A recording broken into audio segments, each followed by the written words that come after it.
మొదటి పత్రిక 4వ అధ్యాయంలో రాయబడినటువంటి మాటల ప్రకారముగాను నిరీక్షణ లేని ఇతరుల వరే బ్రతకకుండు నిమిత్తం అనగా యేసుక్రీస్తుని ఎవరైతే నమ్ముకున్నారో, యేసుక్రీస్తు దగ్గర ఎవరైతే బాప్తిసం పొందుకున్నారో వారందరూ కూడా నిద్రించిన వారిగా ఉంటారు అని పరిశుద్ధ గ్రంథం తెలియజేస్తూ ఉంది. అనగా మనం అందరం కూడా చనిపోయారు అనుకుంటున్నటువంటి శివమ్మ గారు యేసుక్రీస్తు ప్రభుల వారు రెండవ రాకడలో వస్తారు కనుక ఆయన వచ్చినప్పుడు చనిపోయినటువంటి వారందరినీ మొదటగా ఆయన నిద్ర లేపుతారు.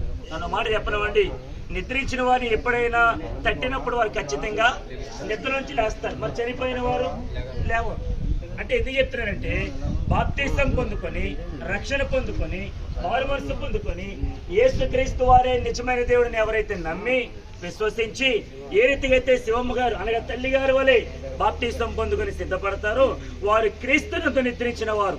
అనగా క్రీస్తు ఒక రోజున వస్తారు, ఆయన ఖచ్చితంగా శివమ్మ గారిని నిద్ర నుంచి లేపుతారు. దేవునికి స్తోత్రం చెప్పండి, హల్లెలూయా. అంటే ఇప్పుడు శివమ్మ గారి వలె మనం కూడా రక్షణ పొందుకున్న వారి వలె ఉండాలి అని లేఖనం తెలియజేస్తా ఉంది. 90వ సంకీర్తన సెలవిచ్చిన మాట ఏంటంటే నరులారా తిరిగి రండి అని దేవుడు పిలుస్తున్నాడు. నాతో చిన్న మాట చెప్తాను, గుర్తుపెట్టుకోండి.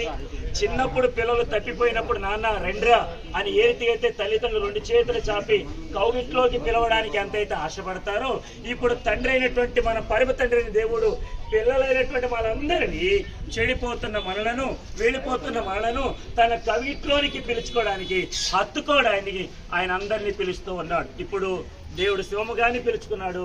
ఈమె అనగా తల్లి గారు తండ్రి గారి యొక్క అనగా దేవుని యొక్క హత్తుకున్నట్లో వారు వెళ్ళిపోయారు. దేవునికి స్తోత్రం. ఇప్పుడు మనం కూడా తండ్రిని హత్తుకోవలసిన వారమై ఉన్నాం. యేసు ప్రభుని ఎరగవలసిన వారమై ఉన్నాం. యేసు ప్రభు ఒక్కడే దేవుడు, సర్వమును సృజించిన సృష్టికర్త అయినటువంటి దేవుడు. ఆ దేవుడిని నమ్మినటువంటి తల్లి గారు ఈరోజు మన యందు వారి నిద్రలో ఉన్నారు కనుక ఒక రోజున ఖచ్చితంగా వారి నిద్ర నుంచి లేస్తారు. దేవునికి స్తోత్రం చెప్పండి, హల్లెలూయా.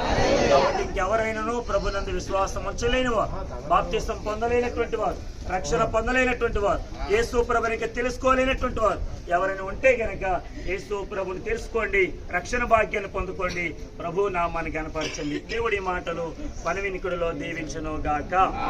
ఆమె ముగ్గురిగా ప్రార్థన చేద్దాం. మొదటిగా మన మధ్యలో ఉన్న మా ప్రియులు సంఘ పెద్దగా యోసేఫ్ గారు ప్రార్థనలు నడిపిస్తారు.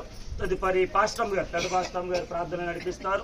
దయచేసి ఇంకెవరైనా మూడవదిగా అయ్యా మేము ప్రార్థన చేస్తాను వాళ్ళు ఎవరైనా ఉంటే కనుక తెలియజేయండి. మూడవది మీరు ప్రార్థన చేస్తారు. చివరి ప్రార్థన ఆశీర్వాదాలతో ఈ కార్యక్రమాన్ని తీసుకుందాం. దయచేసి క్లుప్తంగా ప్రార్థన చేయండి సార్.